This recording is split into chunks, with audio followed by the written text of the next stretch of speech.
Hello, my name is Rowan Millar. I'm going to talk today about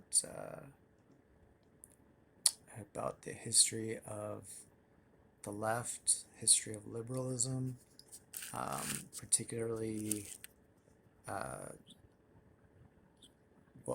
I guess particularly within the Anglosphere. But also maybe some others here. Just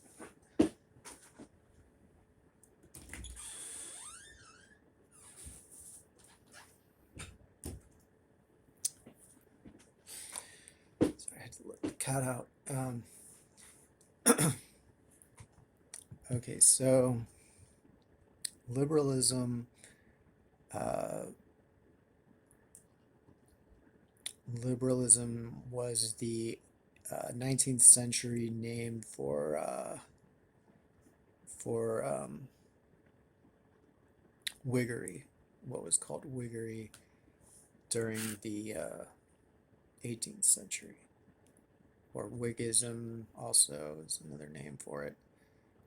Um, so Whiggery, um, uh, I don't know. I know a lot of people think Whiggery is a funny name. Maybe that's why it's out of use. But I think the real reason it's out of use is because it's the basis of the left, and the powers that be don't really want people to understand the basis of the left. So we're disconnected from it. Uh, and even the powers that be on the left don't want us to understand the basis of the left to a large extent because, you know, if you understand the basis, if you understand the history, then you don't need the leaders because you are directly plugged into the principles themselves and to the legacy itself. Uh, and, I think a lot of the leaders, so called leaders of the left, like to pretend they invented the left. Um, and um, Especially there's a tendency to try and divorce the left from anything European, anything kind of white male, cishet white male, etc., which of course, complicates things since Karl Marx and, all these people were basically European white males. And maybe they kind of give Marx a pass for being of Jewish ancestry, but no, I mean, I think they give Engels a pass too. So it's kind of a spotty thing, like it's basically like history began with Marx, or history began with like like ideological history like begins with um, who is the dialectic guy, Hegel. And I don't know, I honestly haven't read Hegel. I kind of almost refuse to read Hegel because when there's anybody who people are like, you can't understand anything unless you read this, you know guy that all us college people have read. And then I'm like, really? That's dumb. Like, I think even Marx, I think it was Marx that said there's almost no idea that any philosopher has posited or put forth that hasn't already existed in the minds of the people, of the masses, of the proletariat. And I'm sure that's true for what Hegel was writing as well. Um, but anyway, so I'm going back to the 1700s. I'll go back to the 1600s because the origins of the left are the origins of Protestantism. It's a Protestant, uh, it's like the the rise of the left is part of the Protestant Reformation, um, and the leftists essentially were Calvinists, Reformed, uh, you know, Christians, Reformed Protestants, part of the Reformed movement, which began with Zwingli, who's, the much lesser known sort of Calvin, pre-Calvin, who was more Calvinist than Calvin in a sense, and certainly more leftist than Calvin. Calvin was more of a, trying to make peace between the old order and the Zwingli radicals. Um, so, the Reformation was in the I'm not the king of knowing dates for all this stuff, but Reformation was basically the 1500s. But it was before, it was earlier than that, if you, depending how you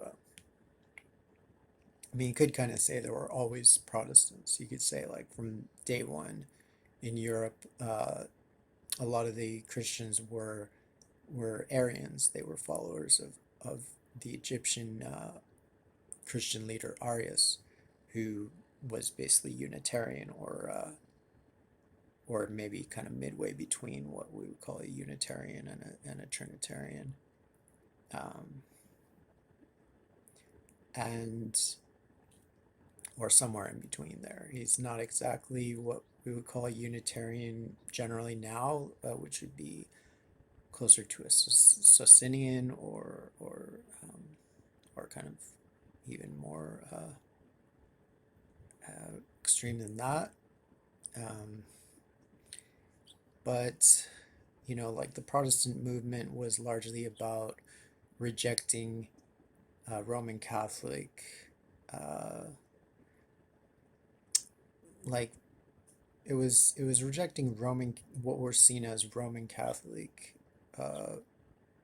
practices, which were ascriptural, unscriptural, and but that also included Roman Catholic power, like the power of the papacy, the power of the Bishop of Rome to control the Christian Church was challenged by the Protestants.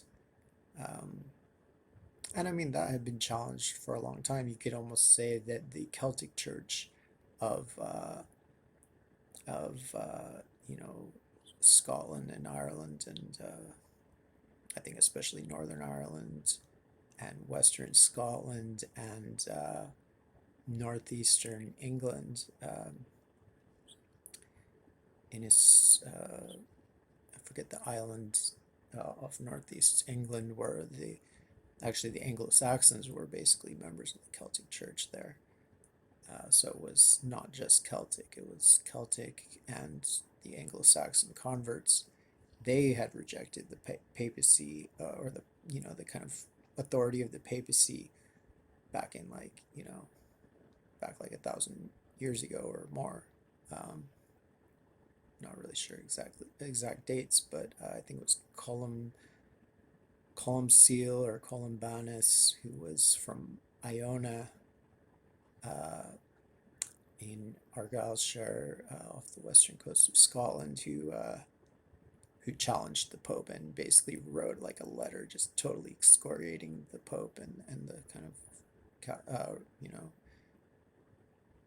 you could say the Roman Catholic doctrines, which he did not consider scriptural.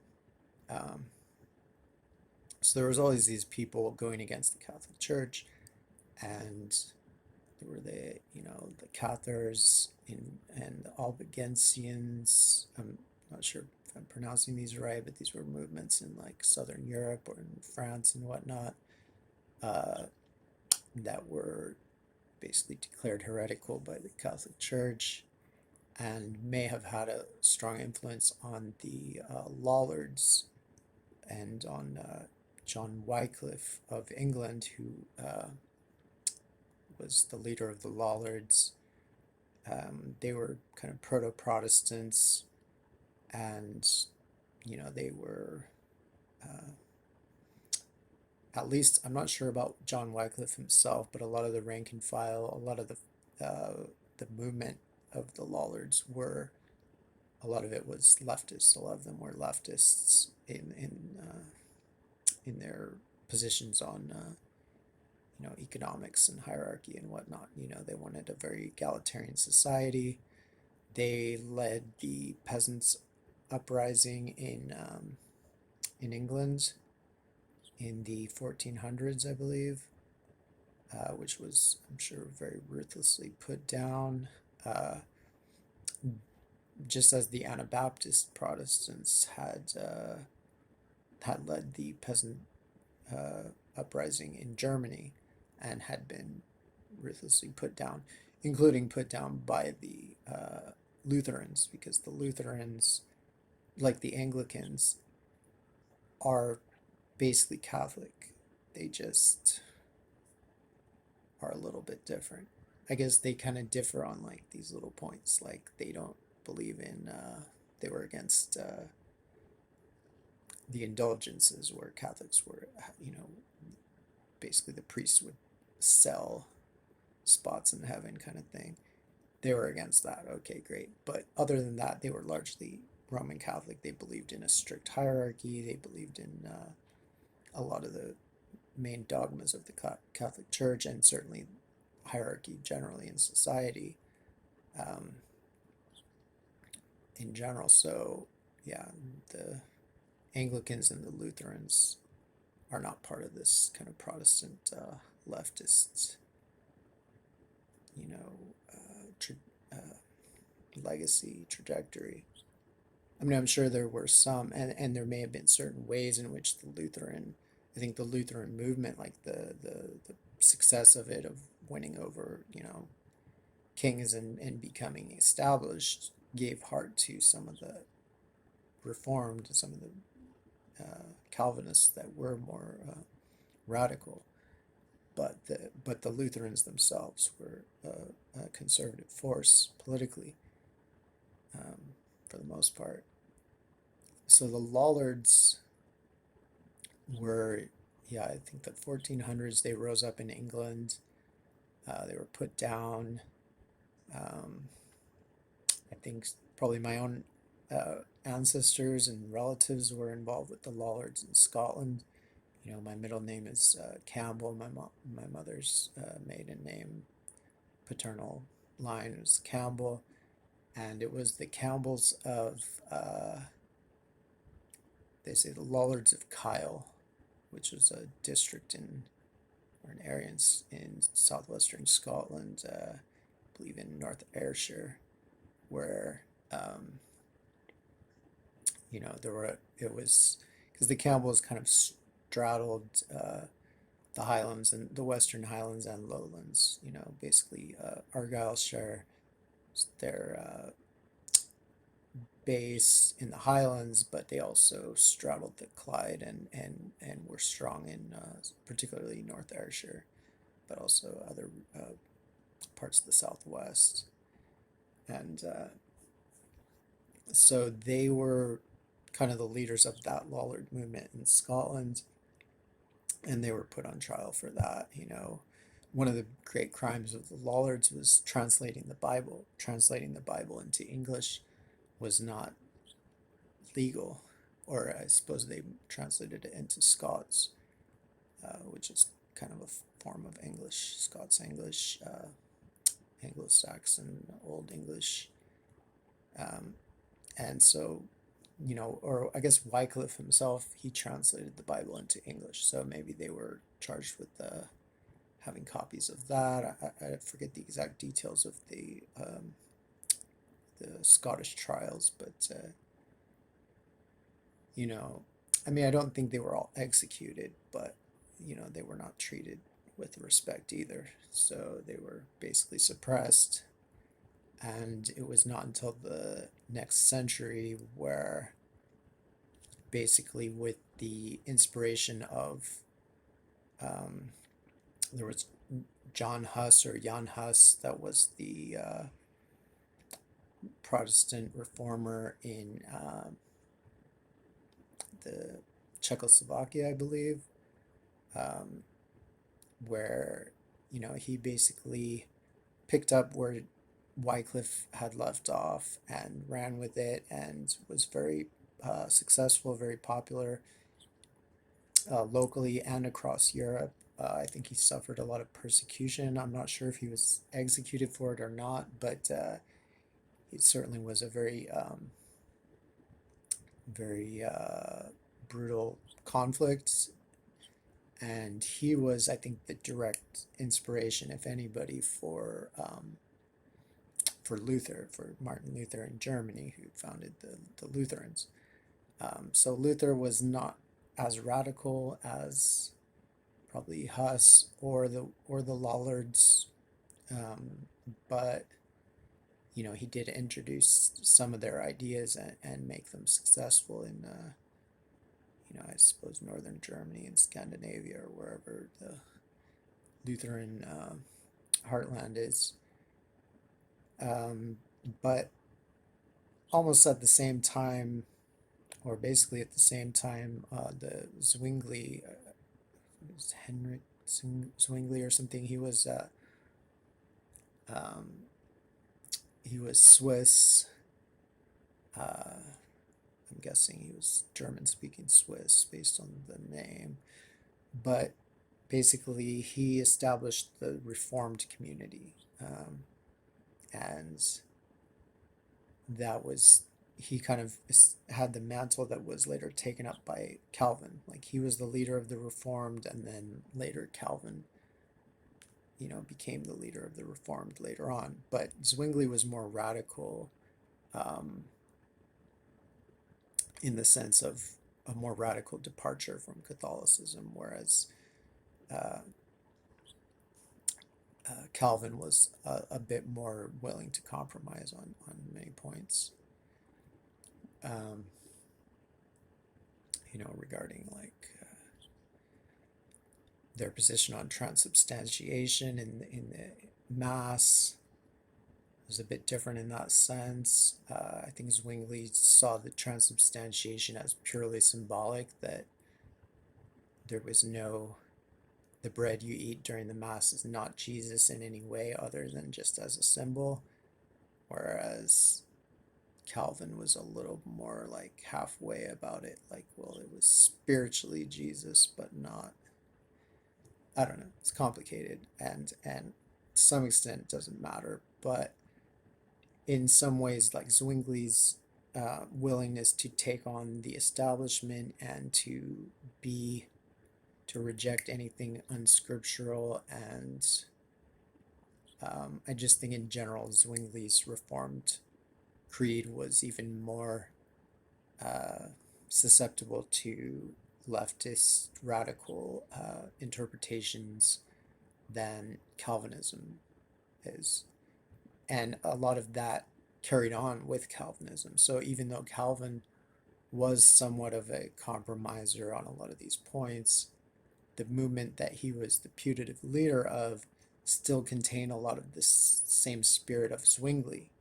So the Reformed movement didn't start with Calvin, and in many ways was more radical than Calvin himself was. Um, so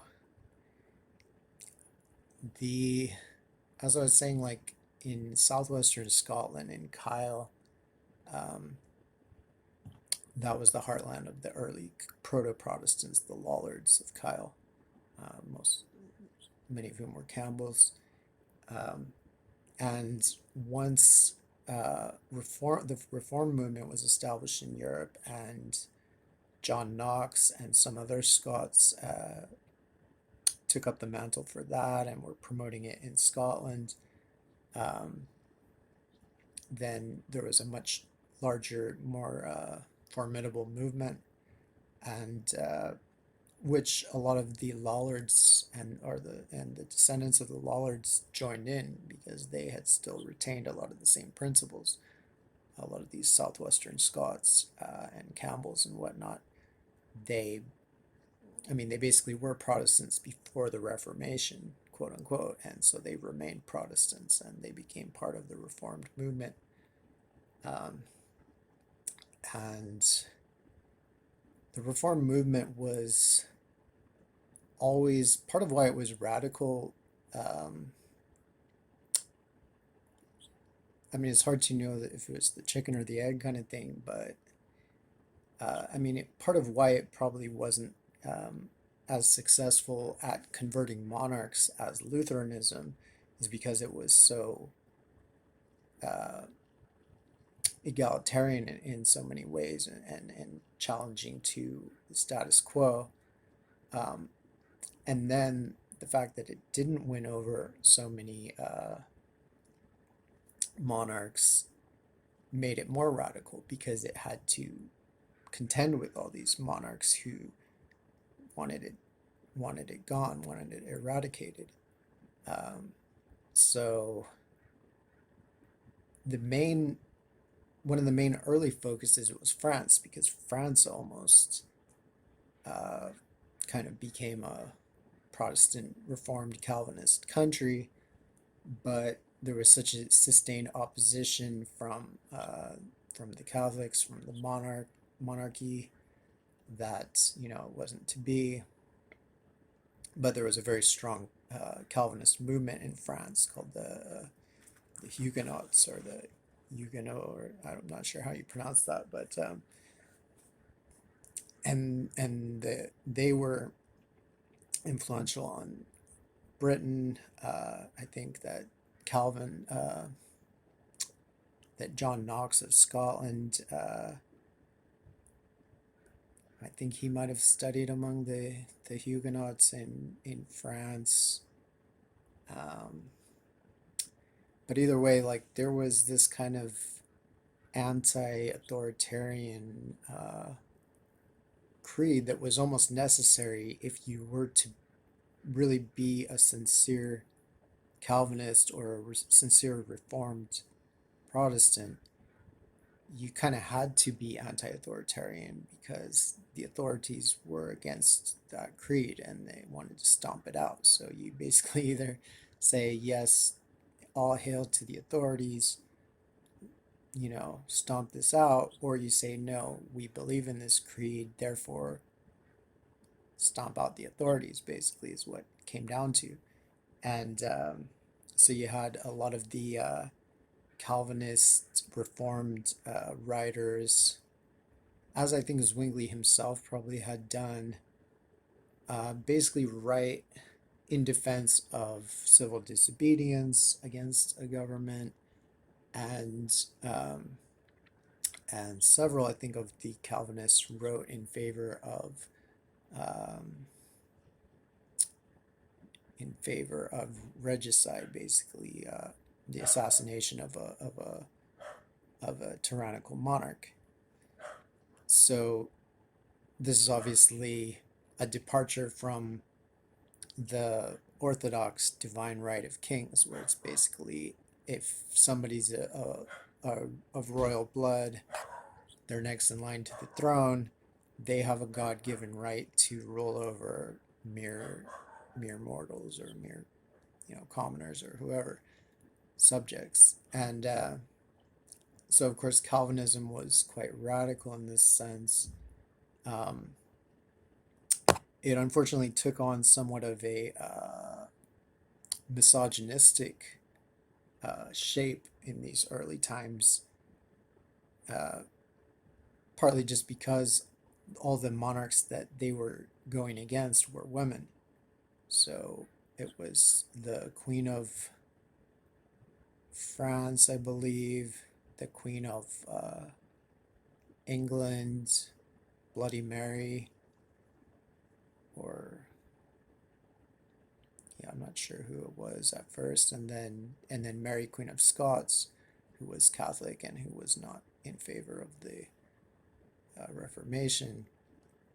So there became this kind of like a bit of like an well, Calvin basically was, I think, misogynist. He wrote against these women. But at the same time, he also developed a strong anti-authoritarian creed. So even though the form it took was nothing we would really want to like exactly adopt now, um, But what he did at that time, you know, uh, the real impact was not like, oh, here's this guy who's misogynist, because unfortunately, I think everybody was pretty much misogynist in those days, or at least a lot of people were. But the more radical departure was that he was saying it's lawful to oppose unjust and tyrannical monarchs, um, and he just kind of spiced it up with some misogyny. Um, and ironically, his his spiel, like, that started out as he wrote, I think, the three blasts of the trumpet against the monstrous regiment of women, um, which I think was primarily against these three queens, the I guess Bloody Mary, Mary Queen of Scots, and some kind of French queen, or not exactly sure who, but I'm pretty sure it was three monarchs that he was primarily going against. And these were monarchs who had imprisoned him and had, he had been a galley slave of theirs for promoting Protestantism. So he certainly had his own reasons for being bitter and angry. But gender notwithstanding, he did, establish basically the left, because, I mean, with Zwingli before him, and Wycliffe and Huss and whatever, they had built up all these kind of egalitarian ideas, many of which were egalitarian elements of Christianity, of the Bible, of Judaism, that they were kind of reviving in the face of Roman kind of neo-imperialism. And so they took on, like John Calvin in, or sorry, not John Calvin, John Knox in Scotland during the 1500s. He helped to convert a lot of the Scots to Protestantism, to Calvinism, and he essentially led them against their government, against Mary Queen of Scots, who was a Catholic and who had basically grown up in France with the French monarchy. And I think she had, I don't know if she was married to one of the French royals. So, like, he helped build up in Scotland this Calvinist movement, and he overthrew Mary Queen of Scots. I mean, the Scots had overthrown their monarchs like a million times. You know, sometimes it was just other contenders for the throne overthrowing the monarchs, but one way or another, like, um, there had been a lot of rebellions in Scottish history, and but this was the first kind of like really religious rebellion where you know it was a religious difference between the rebels and the government. So they overthrew her. They gave her over to the English. Basically, the English stuck her in a tower because they saw her as a threat to, because she was in line to the English throne as well. Um, and I mean, to some extent, she was a scapegoat, I'm sure, and to some extent, but I think to a large extent also, she's overly, um, you know, canonized, or, she's treated as this kind of romantic victim now because, you see this misogynist guy, John Knox, and he's like sending this poor defenseless girl into the tower and whatever. But I mean, she was the ruler of a nation in 16th century Europe, I doubt she was like any kind of angel, you know. I'm sure she had a lot of people imprisoned for stupid things.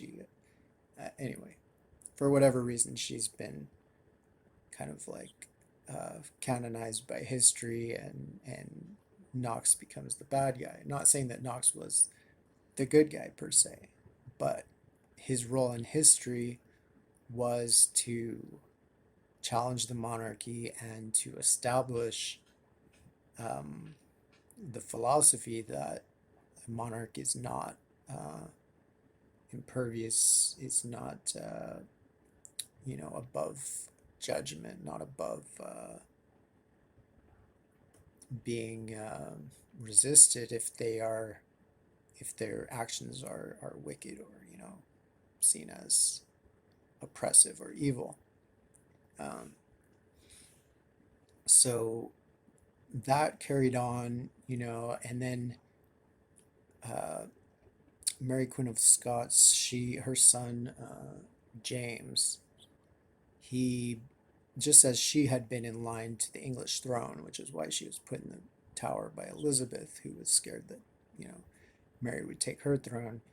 Mary's son was also in line for the English throne and the Scottish throne, and he, I think, because they couldn't find another Protestant heir, so basically the English arranged for him to become the first king of both countries. They invited him to come south, and it was called the Union of the Crowns, where he became the king of England, Scotland, and Ireland, Wales, and with whatever pretensions they had on France and other places. Um, but he carried on, even though he was a Protestant and he was a Calvinist, he carried on a lot of the authoritarian ethos of his family and of monarchs generally, and he quickly turned against the Presbyterians, the Calvinists of Scotland. I mean, he essentially was always against them, or at least he was against them from a very early time, even though he was trained by them. Like he was personally tutored since they controlled the country. The Calvinists had kicked out the Queen, they kicked out the government, they became the government, and they took over the education of the king to be.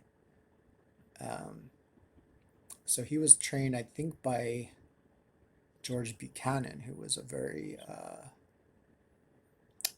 accomplished humanist, philosopher, a very knowledgeable man, and a very strong, radical, anti-authoritarian, proto-leftist.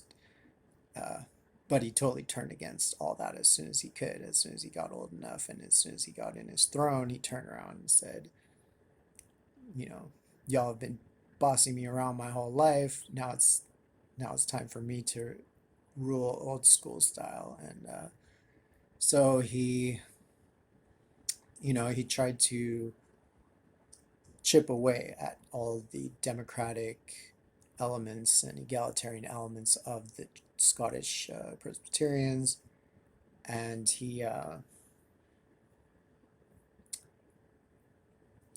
basically provoked them to almost outright rebellion.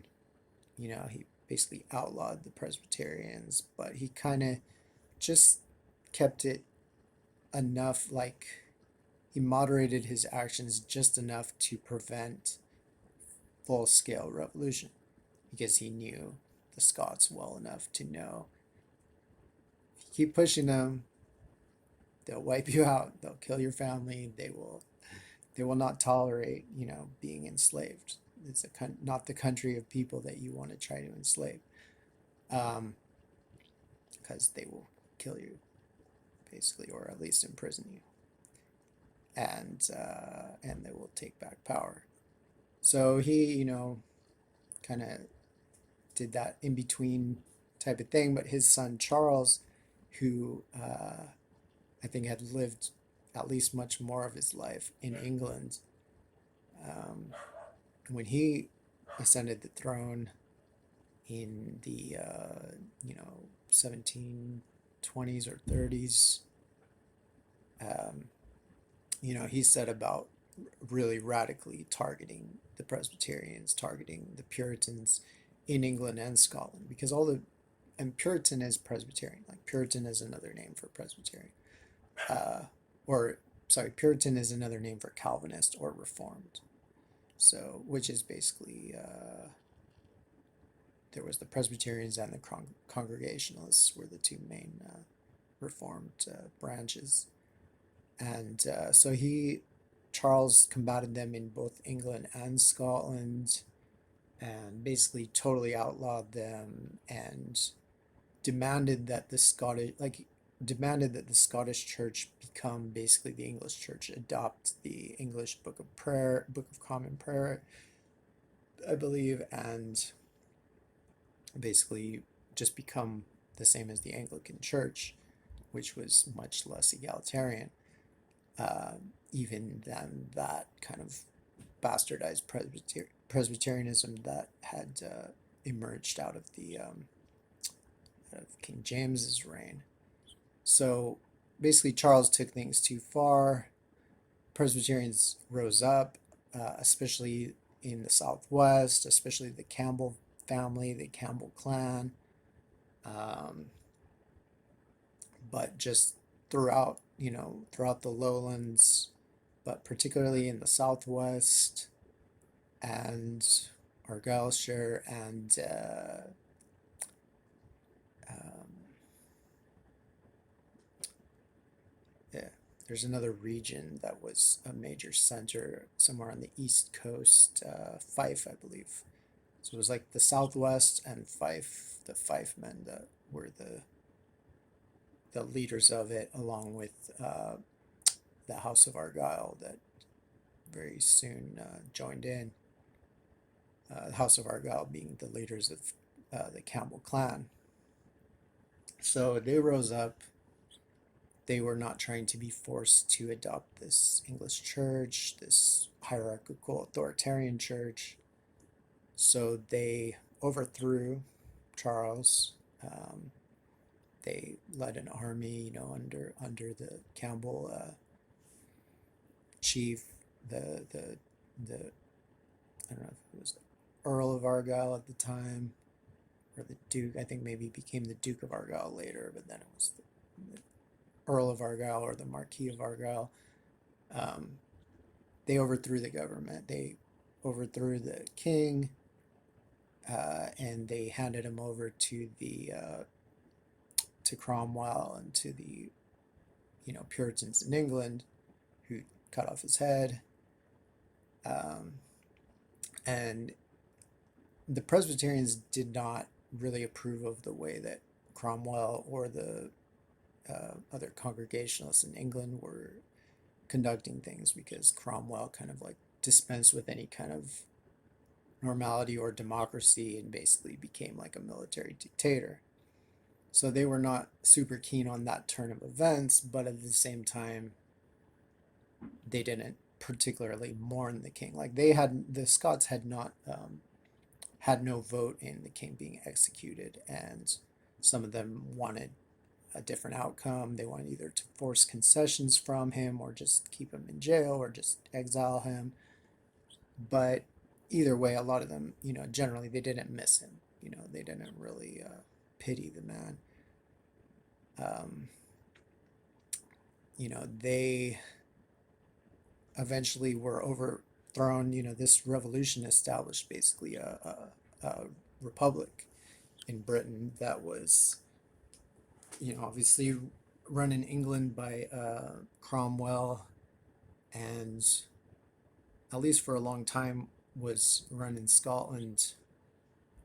I mean, under the leadership, you could say, of the Earl of Argyll or the Marquis of Argyll, the Campbell chief, but it was very democratic, and the Campbell chief was just following, for the most part, he just followed whatever the majority was voting for. And they established a much more democratic liberal constitution for Scotland than had maybe ever existed, in almost any country in Europe, and basically took away almost all the power of the royalty and put as much of the power as possible into the hands of the people, or at least far more than had ever been. And so, of course, the royalists in Scotland, they they were plotting, and